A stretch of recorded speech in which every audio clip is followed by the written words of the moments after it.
Here I have XIAOMI 12T, and today I'm going to show you how to change slow motion speed in camera on this device.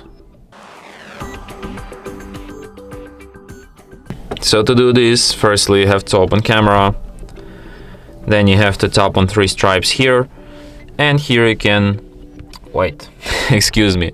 Firstly you have to switch to the slow motion mode by going to more mode, select slow motion, and then tap on three stripes here. And here you can change its FPS, and like the higher FPS, which is like frame rate, the slower slow motion will be. So like 120 is like so slow motion, 240 it's like medium slow motion, and like 960 it's like super slow motion, like extremely slow. So yeah,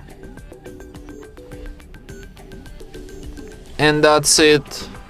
Thanks for watching. If you find this tutorial useful, don't forget to hit that like button and subscribe to our channel.